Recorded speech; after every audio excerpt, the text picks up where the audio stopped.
Welcome to the show. My name is Dean, and it is so awesome to have so many people flooding into the room. We're flooding the zone here with people. That's what we're doing. And listen, I love to have people on, and everybody knows this. If you're part of any five stack that we do, or we feature people who are obviously smarter than me, people that have expertise in areas that I don't, like Congress, like AI, like Bigfoot, like like MAGA, True. like a guy living it, and it gives me incredible pleasure to introduce not just the Canadians, but the massive American audience that we seem to have here. We got about 2,000 people that are already on the thing today. I bring the funk, man. You the brought more than the funk. Ladies and gentlemen, former congressman, all around fucking good, patriotic American with a heart of gold and values and virtues for miles, and really grateful to call him my very good friend, Congressman Denver Riggleman, ladies and gentlemen, the third. The third. The I, third. It's like this hillbilly royalty name, Denver Lee Riggleman the third. I don't know. It's funny because I saw you on Twitter. It's you and I have a personal relationship, and so and when we started to kind of hang out, Greenland, Denmark, and part of the Save America movement tour, which was incredible. We'll get to that. And everybody was like, Congressman Denver Riggleman is coming, and I'm looking him up on social media. I'm like, this guy's like a unicorn. He doesn't really feed into conversations. He just ends them. But then I noticed that you had the third behind your name, and I'm like, oh, and he's big time too. He's ripping it up with the third, ladies and gentlemen. I tell you what, when I got my inheritance of the double wide, I knew I had arrived.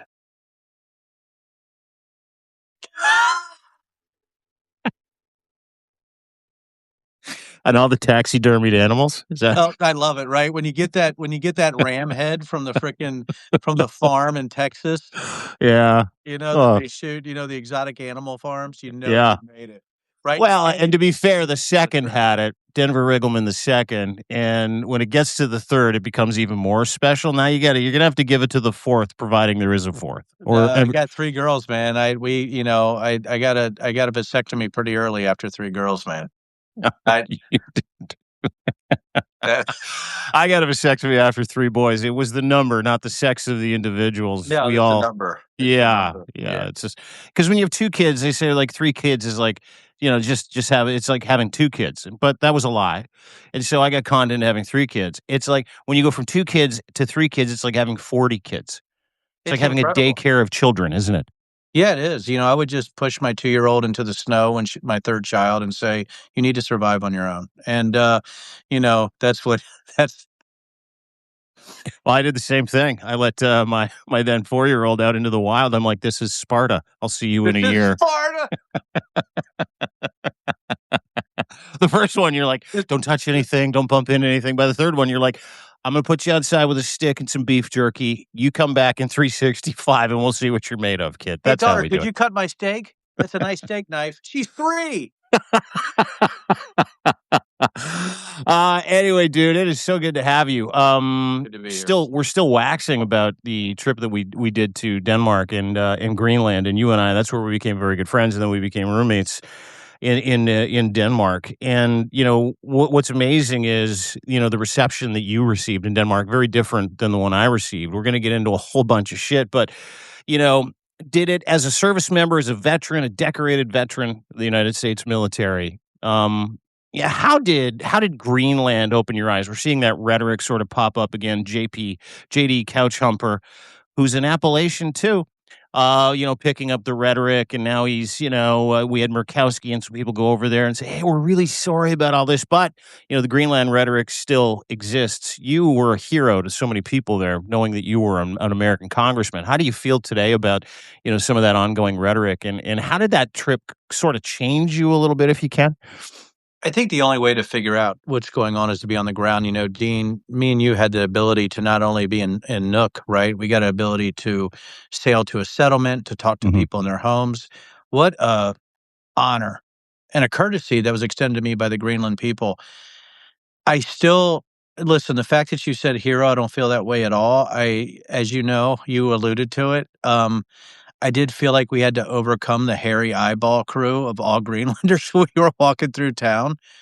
But some of the conversations, I think, when we were on camera, I think they held back a little bit. When I found out, Dean, I think you know that too, off camera, I started to get a little bit ashamed because, they're saying, "Hey," I say a little bit, I was very ashamed because they're saying, "Hey, we think we separate you guys from Trump, but it's really hard not to be angry with Americans in general." And I see it because 77 million people voted for Donald Trump. So I think talking to the people on the ground, understanding they have 35,000 long rifles with 57,000 people, the fact that they're very good hunters, but also that they have this real independent streak, this real self-determination streak that I think has been lost on a lot of Americans. And that's what I noticed while I was there.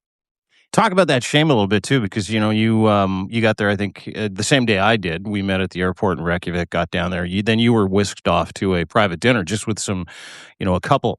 Some Peter and his wife and two people just to talk to you about, how they feel about America, and that's the great shame that America carries around is being defined by the regime and not the people in the United States of America in 250 years of sticking up for places like Greenland. But take me into that conversation and take the people watching into that conversation with Peter and his lovely wife, if you can. I just got goosebumps when you said that because I saw an interview with Peter and I saw an interview with some others afterwards, and they said if these individuals in our home were Trump supporters, we don't know if we'd let them in. That's the first thing. Yeah. Wow. Right? Yeah. That's where they're at. The second thing is, sitting in this beautiful home, overlooking, the fjords and the oceans, that just the incredible rock and ice and water. For them to say, "Hey, we've always thought of Americans," and this is true. What I'm about to tell people, the listeners here, they kept saying, "Where's our big brother?" That was the Mhm. term they kept using.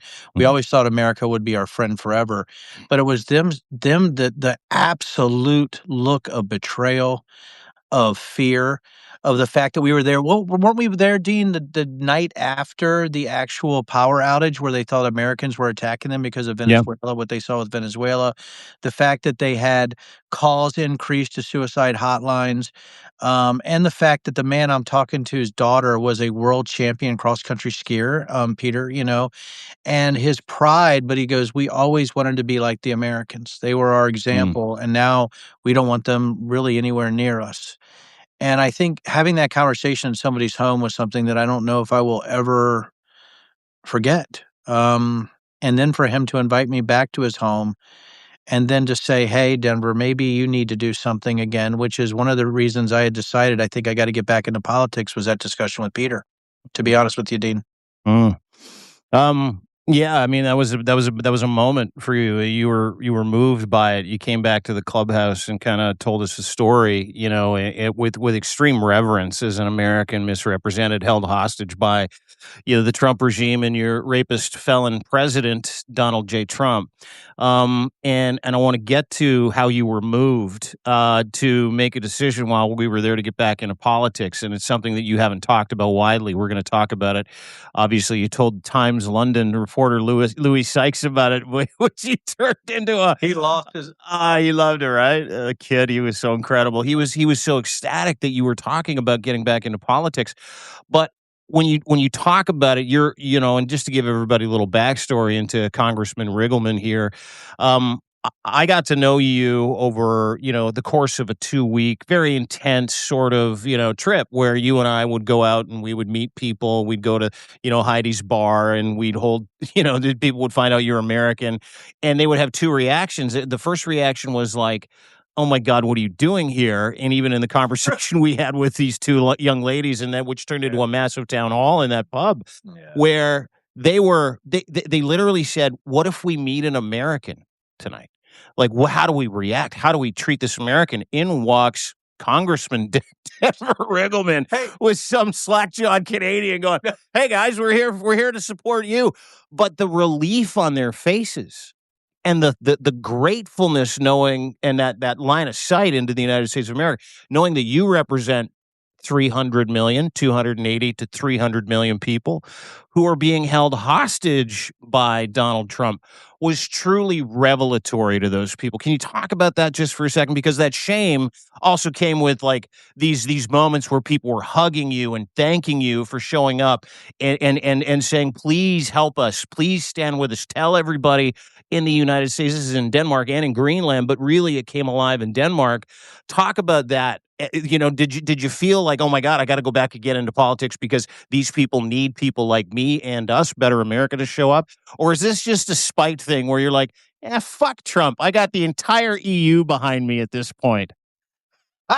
Well, I think people, when I tell the story, they need to understand we were both terribly jet lagged, right, Dean? I Yes. mean, we were exhausted, and we went Yeah. to Heidi's bar because we're keyed up, right? Because adrenaline's flowing through us a little bit. We were just in Greenland. We landed in Copenhagen. I'd never been in Copenhagen. We've been all around the world, Dean, but we got to see some things, didn't we, buddy? Hmm. Yeah, we So did. so everybody, Dean, you need to understand, Dean, he looks out the window and he goes, "There's plenty of bars. We got this," right? So it's what, midnight or so, man, right? So I'm like, "Shit, man, I'm with a Canadian. I don't know if I can keep up with this guy, you know?" So we walk out, right? We're going down the street and he goes, "There's a bar." And we saw all kinds of bars. What there was like the Miami bar, and you're like, "Nah, we're not doing that then." And No. then we're walking down, and I want to tell everybody about Dean. I don't know how he has like a radar for bars. He's like, "Oh, look." I'm like, Canadian. I said, "Where's the name?" "Oh," he goes, "Right here, it's Heidi's." And it was like, remember, it was like down in like a little basement area or something Yeah. like that, or Yeah. Yeah. Yeah. upstairs. And I'm looking for the entrance, and you're like, "That is the door." And I'm like, "Are we sure?" And you're like, "Yeah, just go in the door then." So we get in the door, we drink. I get my first numbers. It's called 1664 or whatever. I hadn't had that beer before. Dean gets a beer, and we're just sitting there chatting because it is midnight, I think, Dean.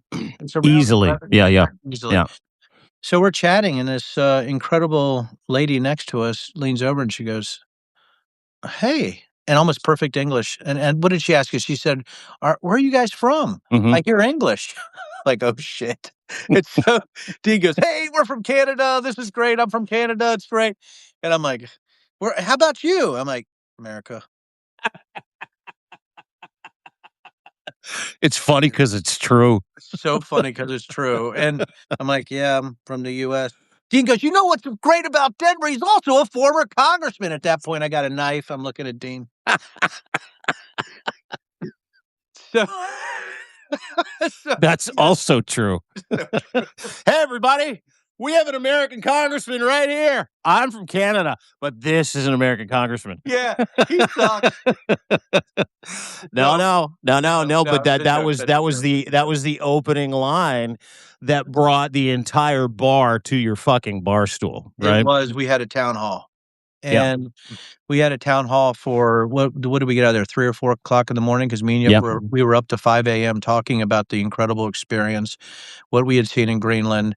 Um, you know, I don't. Okay, and I don't. People are going to think I'm naive, and maybe I am. But I did not realize, Dean, I think this is the thing I talked to you about. I didn't realize the actual impact America has on the entire world until you go to multiple countries and you hear the fear expressed from Mm. her when she goes, "I didn't," like you said, and everybody, I'm going back to Dean's setup here because I don't know if we could even actually get the effect of this, right? Factually, it would be really, really difficult. But she said, I don't know how I would talk to an American. Mm. And then we had to explain to her that we do have patriots in the U.S. that are anti-Trump, that are here to actually express their support for NATO. And then we had the longest political discussions in history. And as the night wore on, Dean and I got to absorb drunker and drunker people wanting to talk. So that's really what Mm. happened, and us having to actually, navigate that. But I think it came down to the fact that Dean is correct. Everyone is that it looks like everybody's like, Canada's cool. Canada is sort of the North Star for us now, the US, until Trump is gone. You guys are sort of lost to us. And we do, again, and she says, because we always thought of you guys as the example for Mm. democracy. And now we look at you guys as sort of a almost an authoritarian state with a crazy person in charge. And that is the baseline. And that really, God, appreciate you being honest about that experience. We had several of those. It wasn't just Heidi's bar. Everywhere we went, we represented the people that we represent. I represented Canada and the fair-minded Canadian. I also was there standing shoulder to shoulder with you, representing the fair-minded American. And one of the things that they do understand after our conversations with them is that America is being held hostage. America's freedom and America's reputation, America the beautiful, is being held hostage by literally insane maggot cult losers. And, that was one of the reasons why you did not consider another run. One of the reasons why you've held a very low profile, when it comes to politics after leaving Congress a number of years ago. But it's also one of the reasons why, you were so effective on that trip is disillusion being what it is. You had a disillusioned group of Danish and Greenland people and a disillusioned American meeting together going, yeah, we're with you. We get it. And that was those were those beautiful moments, and it really culminated in the no words protest. And I'm going to get emotional talking about it because, again, two different experiences.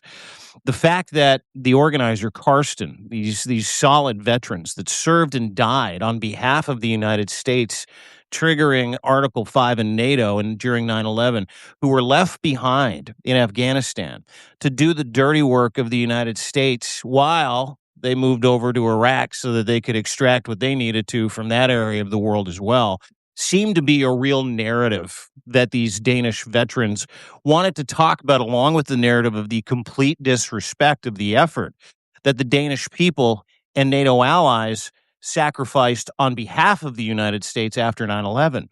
And when you were asked to march with these people, you held an American flag, a Danish flag, and you had this solemnness to you, along with other members of the American delegation from the Save America movement.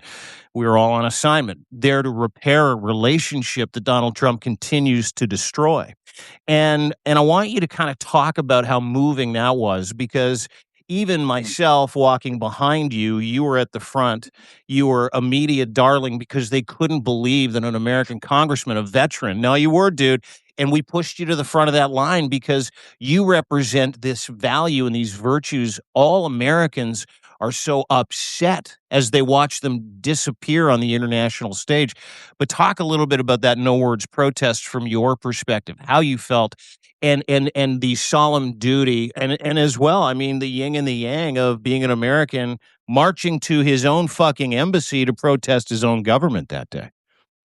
The way you put it, Dean, is is brilliant, really. You know, me being a veteran, I left 10 days after 9/11, as you know, and I mission planned the first bombing runs into Afghanistan with the B-1s, and the B-52s. And, to be with those individuals who stood with us was an honor of my life. That's the first thing. The second thing is you said I was at the front. Remember, I was walking with the 80-year-old flag bearer, Mm. Danish veteran. His name was Pierce, I believe. Pears, Pierce, yeah. pears, yeah, and pears, we're walking. I said, "Do you need me to help you with the flag?" "Eh." He goes, "That's my job, is Hmm. to carry this flag." And we started to talk, and he goes, "My English isn't so good. I learned it in the Congo." Now, that's a hell of a sentence anyway, by the way, Dean. You know what I mean? Yeah. I don't even know, but so we had this talk in this halting English, and he kept saying, he goes, "I knew my brothers. I knew you would come."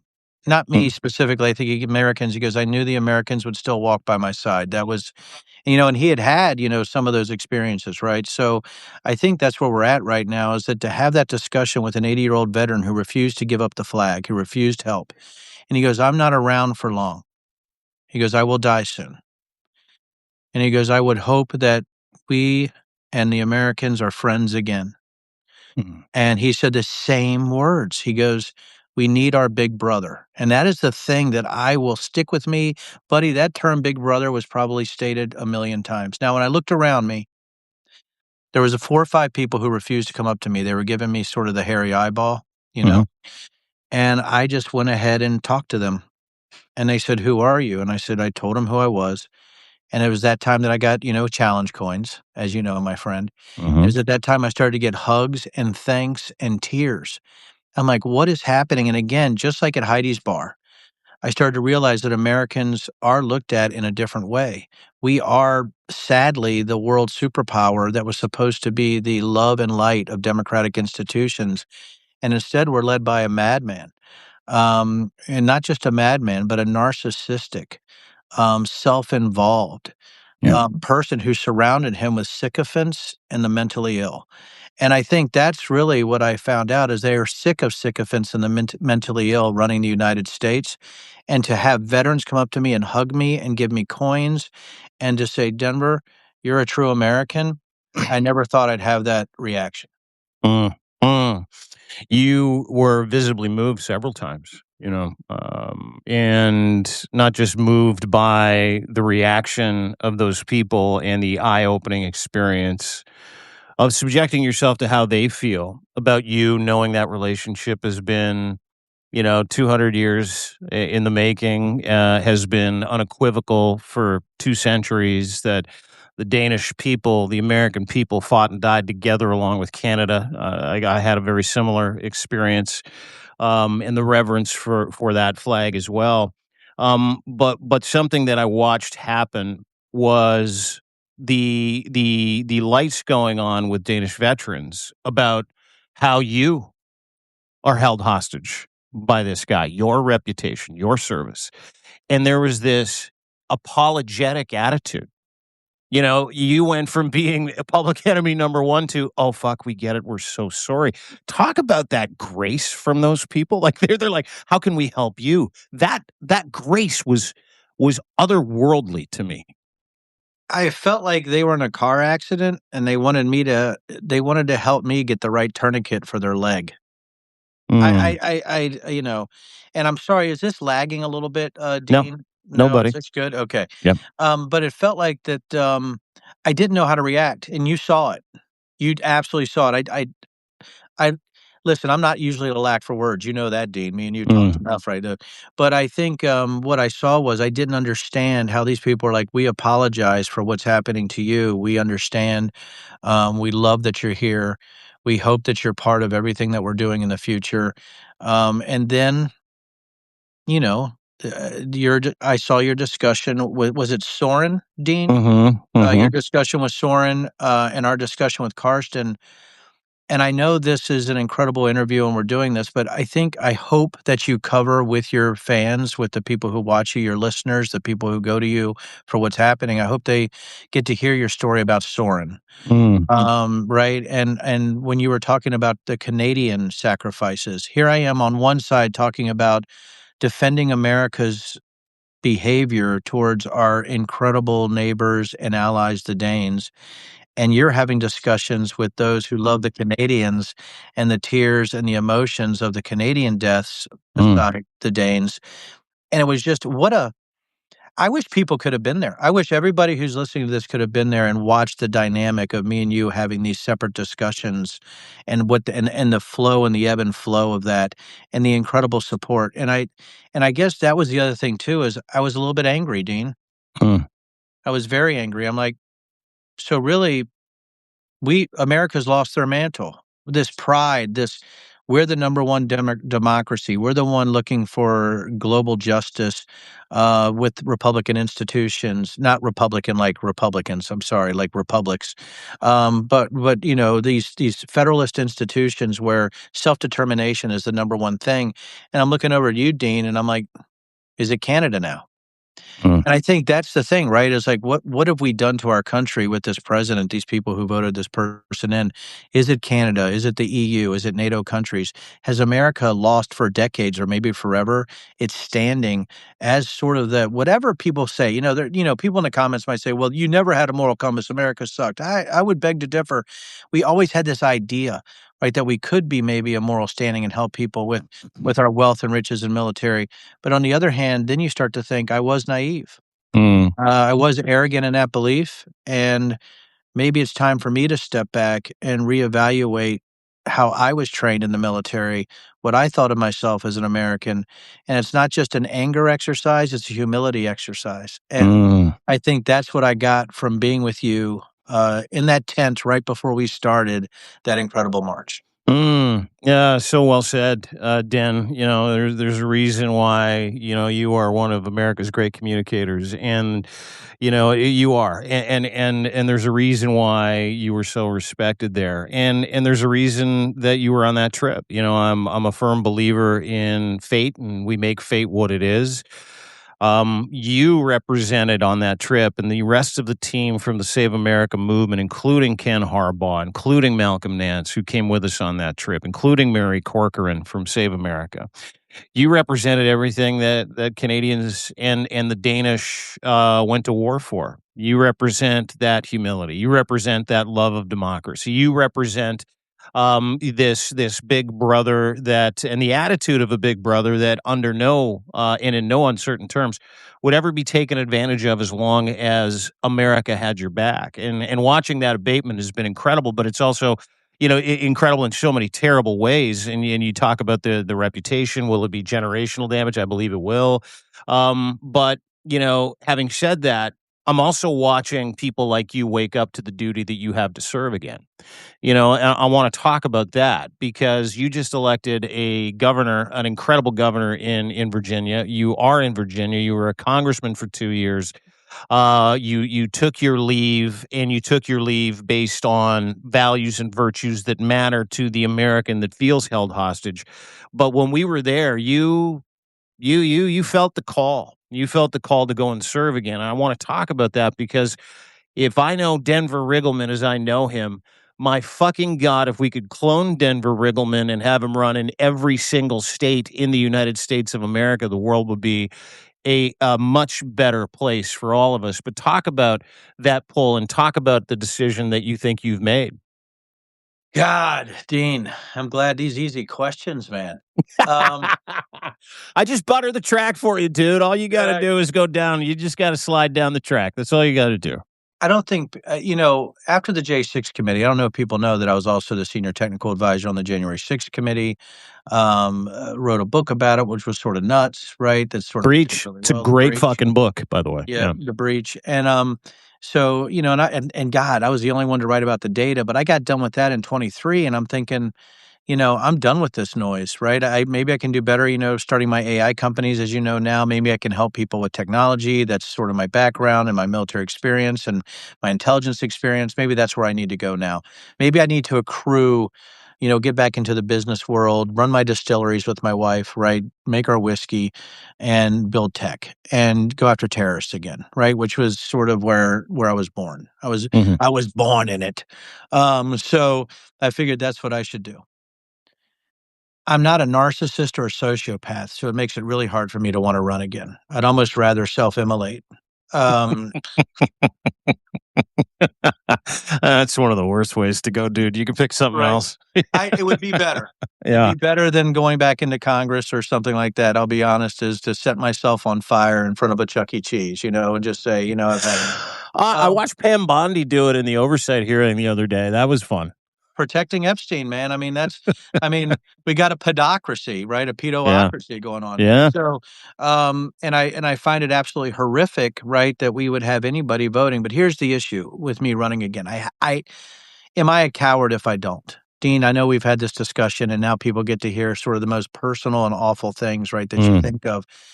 Do I have the guts to take this kind of abuse again? I went through disinformation. I was called a tool of the Antichrist by the far right. By the far left, I was called a Bigfoot eroticist. So, I've had disinformation. It was worse on the far right, I won't lie. Tool the Antichrist might be worse than a Bigfoot eroticist. But, I don't know, dude. I don't know. The yeah, Bigfoot thing was and we'll get into it. The Bigfoot thing was my favorite. Like uh, that of my favorite, like, op ever run on a MAGA congressman or someone who represented the GOP at any point in time in the last 12 years. The big accusing you of being a Bigfoot porn guy might have been I my favorite. well, the thing is, I wrote a book called Bigfoot is Complicated, and that book was about disinformation and cult behavior. And Sure.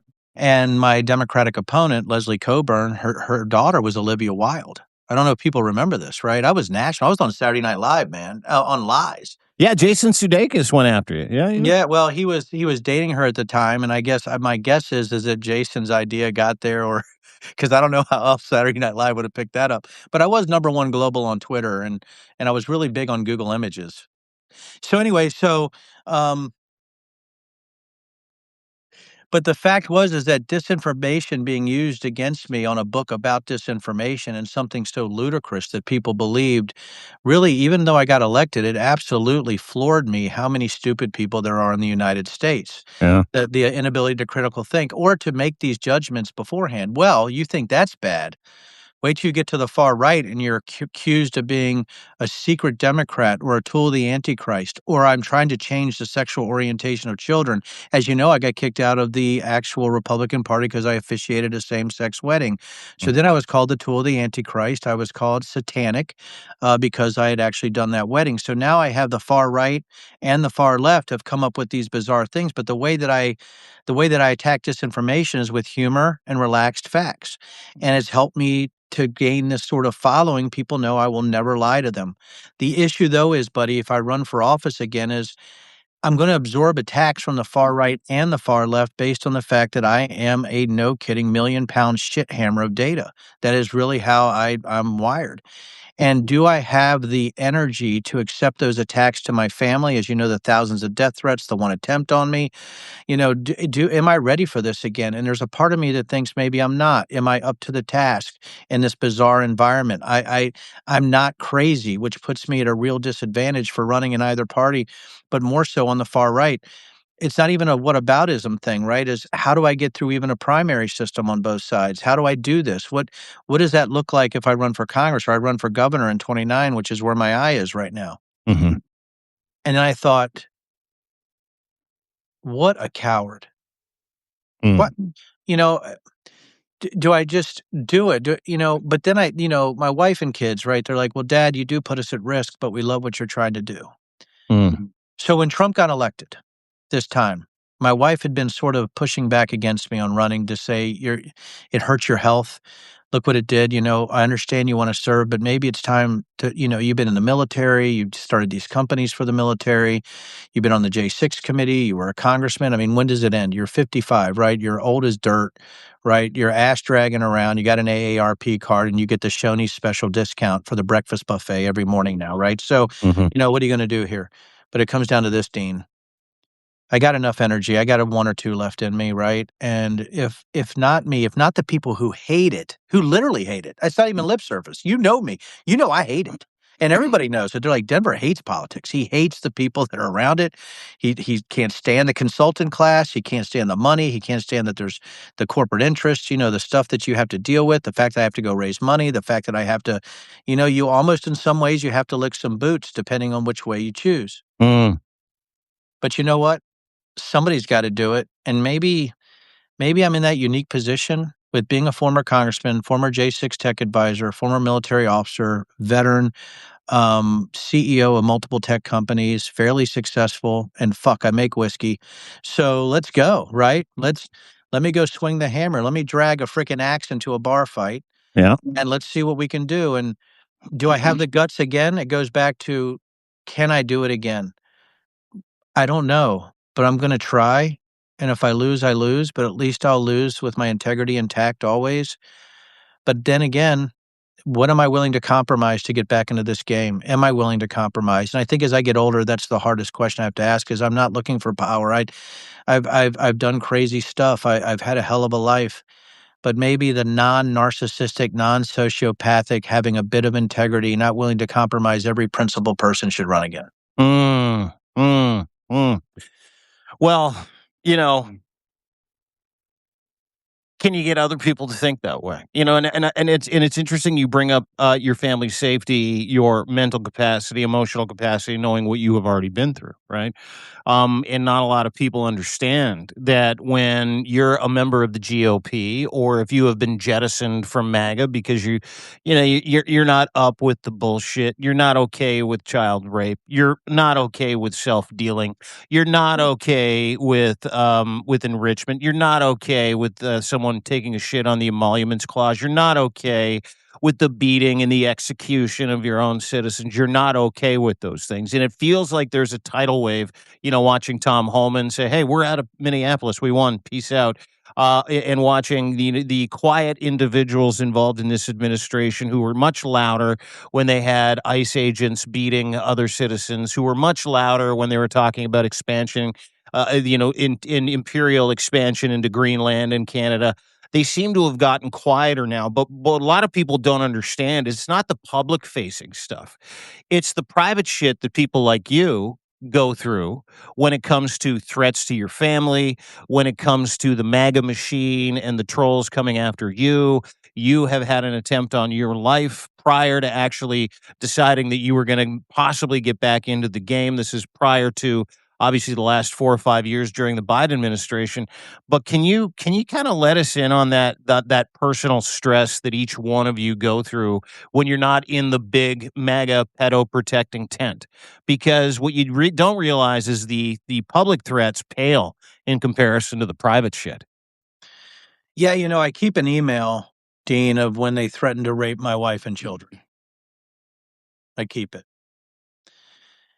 And if I ever found that individual, I'd be in jail. The other thing too is that the weirdness of what they did to my vehicle. I mean, how disrespectful to just take the lug nuts off. Couldn't you like shot at me with a bazooka or something? Jesus. But I think what it comes down to is that when all this stuff is happening and you're looking at your family, you're like, how am I? What arrogance for me to run and put my kids and wife and grandkids at risk. The arrogance that you would think that you can make a difference. I mean, how dare me? Right? That is my thought pattern. Like, who the F are you to think you can make a difference when it's almost like this tidal wave of propaganda, disinformation? Your summary, Dean, is exactly right. It was well done, right? To be able to put that stack of stuff into a sort of this understandable matrix of the decision tree I have to go through. Mhm. And that's the issue, right, Dean, is that how dare me? How dare me put my friends at risk and my family and my lovely little grandkids? I know I'm going to be doxxed. I know it's going to happen again, right? And my initial thing with my background, my initial behavior is to confront with everything I got, right? Drag my Borelli shotgun through the fucking streets and say, "Come on." Right? That's the military in me. Mhm. The grace, the statesman portion is completely different. It's if everybody's afraid, if everybody is worried about the sacrifices they have to make for service, it's the very people who view politics as a career path and an ability to feed their own sociopathic tendencies, right? And their own foibles, right? Their own weaknesses, these critical moral deficiencies that they somehow have to make up with power and the first reservations at restaurants in Washington, D.C. That's who I'm fighting. Now, it's not everybody. It's stupid. There's no way it's everybody. But I will tell you, it's greater than 50% of the people who are running for office couldn't hold a job anywhere else. They're incapable, right? Because they're insane, right? They have a mental switch that hasn't quite completely matured from birth, right? It's like somebody hit them really hard when they were babies in the soft spot before actually, tightened up, right? So this is the stuff that I'm trying to actually compromise with my own self every day. Because what if something were to happen to my family? How would I feel then, Dean? If you want to know the personal stuff, right? It's that if something were to happen to my family, freaking all bets are off, right? And Mhm. and so that's the issue that I have. I don't know if I can get any more personal. I hope this is probably be played back as an attack ad, and I don't give a shit, right? That Denver was never 100% sure about running. Well, who sane would be, Dean? Mhm. What sane person wants to jump in this morass of weirdos and sycophants? Who wants to serve next to Nancy Mace, right? Who wants to do that? And I'm not being funny. I'm not even kidding. Who wants to do that, right? And that who wants to serve under an administration of Donald Trump? What person would take an appointment in this administration? What soulless crap person would do that? And that's the thing that I fight with every day, right? And by the way, if people ever want to go on the other side and talk about some of the people I don't like, that's great. But guess what? Guess what? We have two parties. And right now, you could talk about crazies on the left, but they represent more of the sane, liberty loving, constitutional stuff than the right. It's just a fact right now. Yep. And that's where we're at. So I have this bizarre place that I'm in. I've made so much enemies from people that love disinformation, propaganda, and hate. And how dare me think that I can make a difference? But then on the flip side, I think maybe the people who do hate it need to make a difference. God, boy, did I just talk myself into now I just want to go get a beer and a whiskey and You run want to through go the back to Heidi's bar? go back to Yeah. Heidi's bar, right? So there you go. You know, Well, listen, as I can't thank you enough for sharing, some of the more personal aspects of the decision that you have to make if you want to run for office again. There's a point where public office and public service, and I happen to believe it, even as much as someone who would never run for fucking public office, I have to believe that you feel a duty and a necessary duty to the republic, but for different reasons than you did prior when you became a congressman in 2016, right? Like, I think that it's a very different set of circumstances because you talk about the two parties, but we're literally and I watch Pam Bondi, and I want your thoughts on it. You're either supporting a party that protects pedophiles and protects the oligarchy, but really a pedophile protection network, or you're not. That's kind of where we're down to. We're down to not Republicans and Democrats. We're watching people from the GOP, like, you call them heroes, but these are people that are literally standing up to this threat that is making you think twice about running. Can you imagine the heat that Thomas Massey, Tom Bacon, people in the Republican Party that have come over to the other side going, we want these Epstein files. But when you watch what Pam Bondi did on the stand the other day, and you see Tulsi Gabbard doing his dirty work in Fulton County, knowing that you were part of the J6 committee, there's got to be a little less hope in that beautiful brain of yours that you can make a difference, unless that's completely finished, unless MAGA is done. But I want to talk about that because obviously you're not going to run as a Republican if you do run, right? I mean, no, it's not possible, right? no, right? I'm not a big fan of a party that really likes to rally around the child rapist lobby. I mean, that's not really my thing, right? And I think also, has anybody, Dean, self-identified with more moral deficiencies than Pam Bondi during that testimony? What did you think of that? I don't know if we have the words for somebody that critically damaged as a human being. Mm. And I think anybody who can't turn around and look at victims of child rape and exploitation in a level that it's hard for any of us to imagine and to ignore, to smirk, to smile, to utilize the fact that the stock market was over 50,000 as an argument during a literally talking about protecting a child rapist. I don't know if we've ever seen in the history of the United States a more palpably ignorant. I don't use the word evil often, but stupidity and evil are interchangeable. And I've always said stupidity is terminal. And I, Mm. and I think with MAGA, I think you're saying the fact that stupid and going against their own base and the own conspiratorial theories like QAnon, the fact that they already have a rabid base of bizarre belief system people, and they're playing into it by protecting a child predator like Epstein in Mm. a way that was absolutely obvious yesterday. I think we are seeing cracks in MAGA. I think we're seeing the fact that stupidity sometimes eats itself. And I think that's what you're saying. I think you see crazy eating its own tail right now. And I think Pam Bondi was representative of that insanity, but also the moral decay of the GOP as it's been seen since 2015. Mm. Well said. Moral decay. There is no morality in the GOP. I made this point the other day, and your side hustle, which is your main hustle, is a data and AI expert. That was your job with the J6 committee. That is what you do for a profession. You understand how to collect data. You understand, the analytics behind, conversations that we're having right now, and the analytics it comes to, and the data when it comes to 3.5, let's include the other two dumps that were not just minimal, they were brutal. 3.8 million files when we know we're supposed to get 10.5 million files.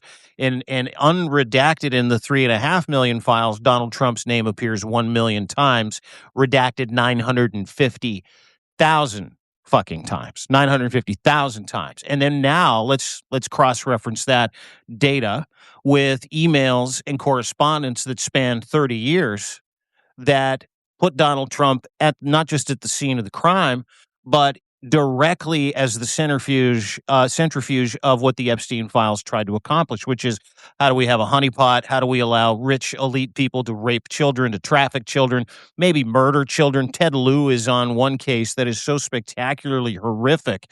It needs an entire podcast just to justify the conversation.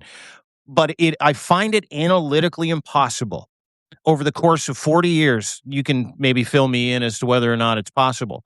The redactions, 950,000, a million different mentions from hundreds and hundreds of different witnesses, to not just assume at this point that, according to data and analytics cross-referenced over a 4-decade period, that Donald Trump is a pedophile protecting other pedophiles. You being involved in that mess prior to us getting here now, as a congressman, do you look back on that and go, "Oh my God, yeah, of course," or do you go, "Of course, this was always the case, and by the way, the data and the analytics, it's impossible to fudge this. Donald Trump's a pedophile."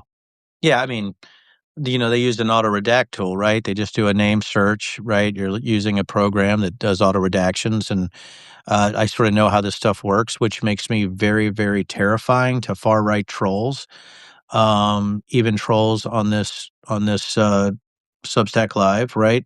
Oh yeah, Because I just blocked him. Some dude named Ren Media that's coming after you and me. He's finished, so don't worry about it. well, no, I love these guys, right? Because their ignorance is so self-identifiable to everybody else, right? This is a person that, has no moral compass, spineless, cynical, makes money on clicks and mining the stupid. I mean, that's what they do.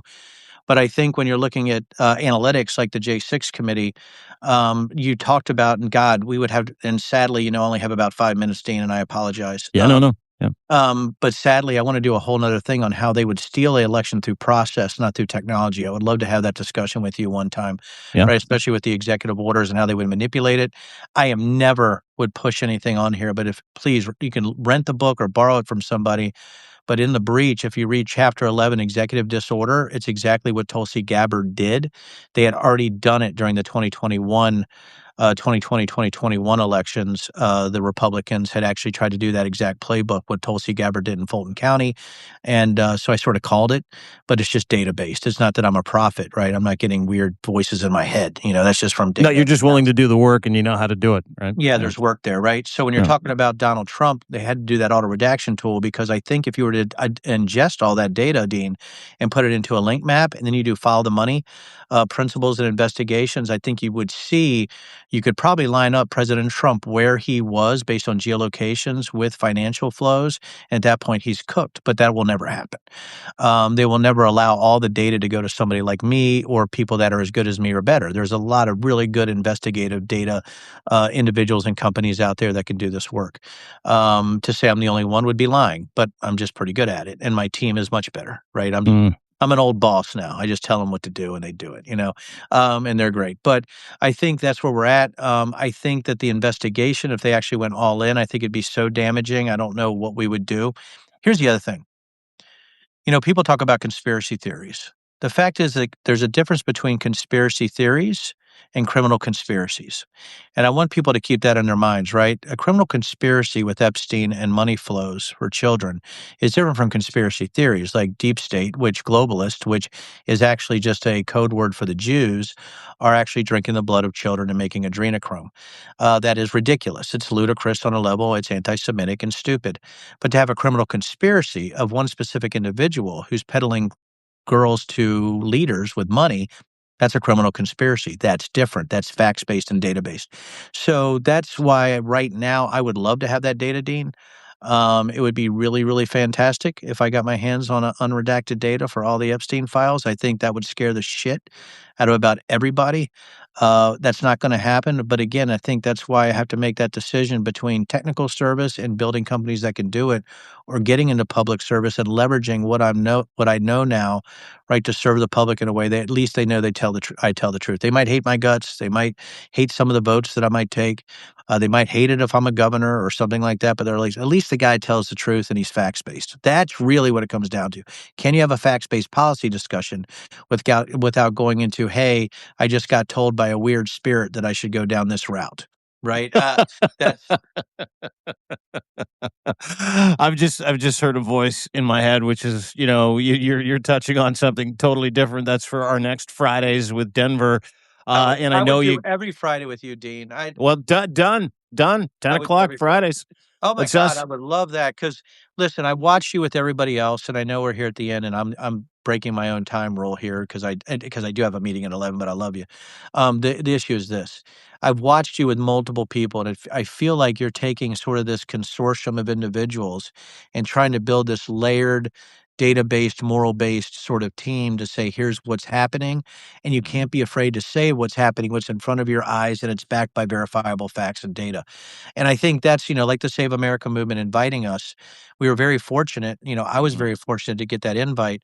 But Dean, what you're doing out there in the ecosystem right now is very much needed because you're talking to Lev Parnas or Zeb or talking to people like me. And there's times where, me, Lev, all the people might even differ on some of the things that are happening, but you're bringing all these people who are trying to do the right thing regardless, right, of where we're at. Whoops. Good, I thought I had my stuff turned off, but you're bringing this incredible ecosystem together, and I'm absolutely honored, that you would want to talk to me. It's great. Nah, dude, I'm honored you'd want to be here. I got a chance to get to know you as a human being before I had any clue as to who you were and the cut of your jib. And I can tell everybody that if we got 100 Denver Rigglemans, the world would be a much more beautiful place that had the confidence and the virtues and the values that Denver Riggleman does. It's merit based, it's the truth, it's fact based. It is for the people, by the people, not for Denver and his friends. And that's what set you apart. And that's what led to your unceremonious removal from the GOP, which should be a fucking badge of honor. And speaking of which, I carry this around me every day. This is a challenge coin that you gave me. This has not left my pocket. This is from Congressman Denver Riggleman. It is about what is important and who is important. And if you're lucky enough to get one of these from this man who represents real manhood in the United States of America, hold on to it because it means much more than just coming from a congressman. It came from someone that has the values and the virtues that America should embrace. And I hope I'm going to fucking smoke you out, bro. You're going to run for office somehow and you're going to be part of that healing of America. And we're going to do this Denver Fridays. We're going to try and do this every Friday. And the next one will be Bangarang. We'll get into process and what you know about data, the Epstein files, and of course the illegitimate election. But I got your six, bro. Oh, and I got yours, my friend. And thanks for having me. And my heart is full, brother. Thank you, and Yeah. thanks for everybody for even tuning in. I love it. Yeah. Thank you. No, appreciate you. Love you. We'll talk to you soon, Yeah, my pal. brother. You See you, got buddy. it. Yeah, Bye. no problem. There's Denver Riggleman, ladies and gentlemen. He's going to take his leave from us and take off today. I need everybody to hammer that Chiron at the top. Give Riggs a follow. There are some superstars whose values are intact despite having thousands of death threats, attempts on their lives coming from politics because Donald Trump wants to instill fear in people like Denver Riggleman because he knows how fucking dangerous Denver Riggleman can be to piercing the veil of the sim that Donald Trump wants everybody in the United States to live under. And that sim is that he's some kind of fucking strong man, don't got on his bad side. He's not a rapist. He is a rapist. He has no good side. He is a pedophile protecting a party of other pedophiles. He is trying to steal the elections. And it was interesting because Spencer Hakimian, who's a great follow on Twitter, he's an economist, he's a trader, but more importantly, he's got pretty good values. Put out a tweet today, and I followed it up, and it is true that Donald Trump is secretly fucking panicking that he's going to be removed from office during his second term. Secretly panicking. And it's people like Denver, people like Congresswoman Stansbury, Nancy fucking Mace, let's throw her name in the mix, Thomas Massey, Don Bacon, every single person that has said, doesn't matter what's in it for us or our party. We should probably get to the bottom of why Donald Trump and all his friends took billions of dollars from Russia and took part in a scheme that has destroyed the lives of children for 40 years as part of an ongoing horrific pedophile sex trafficking ring.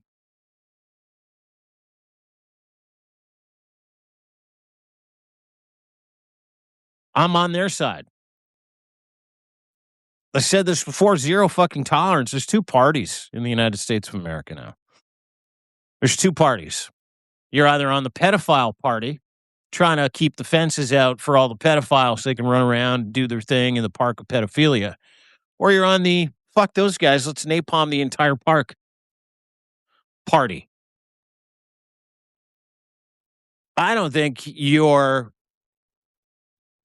running for office against that without knowing before you run for office that you're either going to run for office for the pedophiles or the non-pedophiles.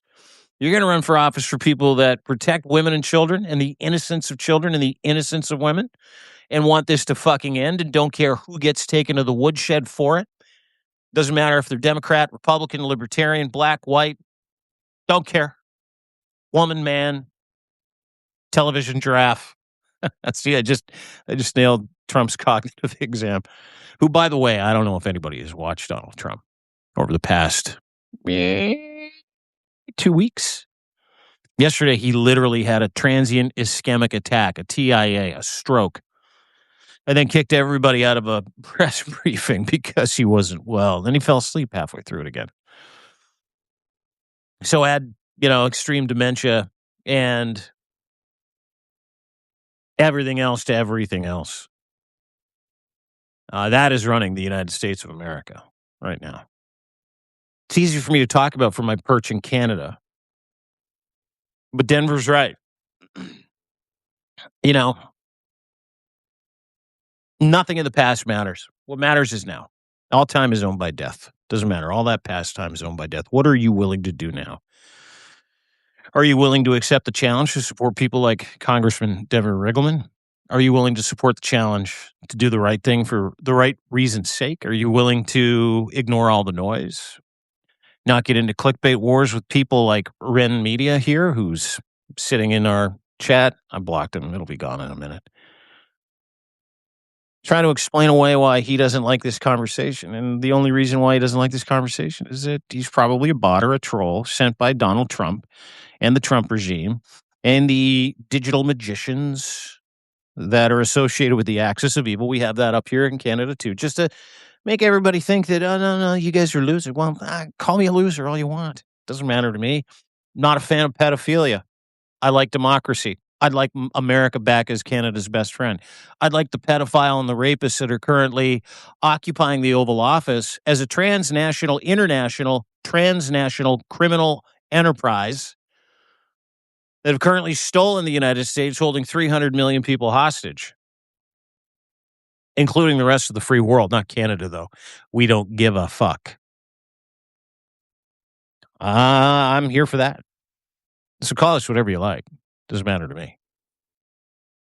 But what you will be calling us, provided Donald Trump doesn't try to start some kind of civil war, institute some other kind of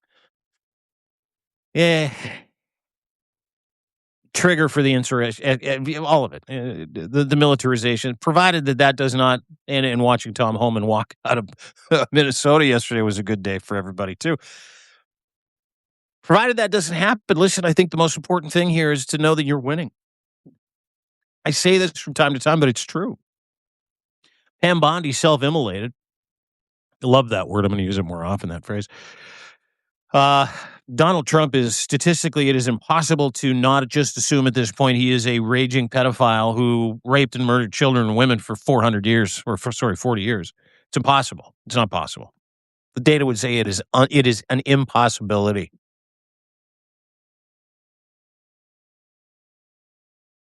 So you got to decide if you're okay with that. Oh, and by the way, he's ruined your economy. Canada lapped him. The Gordie Howe Bridge is opening. He's threatening Canada now because all the trade deals are done. Canada showed it all up, and you're going to get fucking leftovers, Donald Trump. And he's threatening to fucking go into Venezuela again. And it's all a fucking lie. It's all a scam. It's a sim run by a pedophile to protect other pedophiles. And let me tell you something. If and when the top comes off this and people like Denver Riggleman are in office and they get access to things like the unredacted Epstein files, like fucking all of them. And listen, Mag, I'm talking to you too. You want the same thing. None of us on this side of the equation, the accountability side of the equation, the democracy side of the equation that protects children and women, that party, don't care about your conservative or liberal leanings. That party of fucking humanity, none of those people are going to take their foot off the gas post 2026. Nobody. So I guess it comes down to this. You're going to have to decide. Not a lot of people on the fence that are watching this. Everybody here is basically here for the same reasons that you agree. You agree. Pedophilia is bad. Democracy good. Truth good. Lies bad. Stealing from taxpayers bad. Covering up sex trafficking rings bad. Lying to the American people bad. That's why you're here. You agree with those things. But I guess some of the other people are going to have to start asking themselves this question. Do you want to be known as a pedophile for the rest of your life? The pedophile party. Canada has one too, the Conservative Party of Canada, the Maple MAGAs. That's the question they're going to have to start asking themselves. There is no tolerance. There's no fucking daylight between anybody that supports Donald Trump, officially or unofficially. Anybody who votes for him, anybody who wears the fucking hat. My assumption is you can just take the embroidering off of the Make America Great Again bullshit on your stupid red trucker hack and put in, I love pedophilia. We should start selling those fucking hats on the Trump store. Maybe I'll sell them from Canada into the United States. A MAGA hat. Make America a pedophilia nation again. It's what he wants. And it's kind of like when you're drunk, you want everybody around you to be drunk. When you're a pedophile, you surround yourself with other pedophiles. Like, ooh, you too? Oh, thank God. Yeah. Well, you got lots of money. I got lots of money. Let's try and keep everybody away from all our pedophilia. It's not going to work. You know that Sultan, the co-conspirator, the guy in charge of DP World, this container company is a Sultan, was in the Epstein files. He's just been removed from his position. Lord Mendelsohn, several other people are now under investigation, if not arrested, in England. The Norwegian royal family and a Norwegian former politician was arrested yesterday. There are 15 investigations belonging to countries, not people in those countries. 15 countries have started investigations into the Epstein files and the trafficking of their own citizens and any other citizens that are involved. Canada is next. You're going to have to decide what side you're on. Come over here. It's better over here. The kids will thank you. The women will thank you. Democracy will thank you. Thanks, everybody. Really appreciate it. We've got about 5,000 people that are currently watching, and I am always shocked and amazed that I get welcomed into your homes and onto your phones no matter where you are. And obviously, you know, the fact that we tried desperately to advocate for the right thing with facts, fact-based information is important in a post-truth society, and we know that just by the analytics. So thank you. I would ask that you just do me a couple things if you can. If you could share this with as many people as humanly possible, including that MAGA member in your life or that family member, and let them know, hey, your donation's going to pedophiles. You know what that means? You're an accessory after the fact of pedophilia, which means you're a pedophile. That's a good idea today. And more importantly, if you could share this and subscribe. You know, subscribers drive this content to the top of the algorithm. Unfortunately, paid subscribers do too. So we've done our very best to make this as inexpensive to give you as much access to this kind of content as humanly possible. And we don't paywall. I'm a very bad entrepreneur, and I don't paywall because I want everybody to have access to it. So, you know, the appreciation that you show us with paid subscriptions mean the world to us. Yes, we do exclusive content for paid subscribers, but we do that in different ways, including giving you access to the chat. That's the way you get access to the chat here. And we've got 30% off for the rest of the month on annual memberships. That won't change. And I think our monthly is like $8. It's nothing. And if you want to become a founding member, thank you. You never, ever pay again. But you get unlimited access for the rest of your life, and you can lock in that annual price. But paid subscribers, weekly, monthly, founding members, Thank you. Thank you for being part of this community and part of the resistance. Let's continue to move forward together. Let's continue to make sure that this message and these messages and people like Denver are shoved to the top of every single algorithm that we can find, because these are people that we need to hear more from. They care about the United States of America. They care about the relationships that they've had and curated for the last 200 years, 250 years. They care, as do they. And I will side with Denver and sign off with, we want our big brother back too, Denver.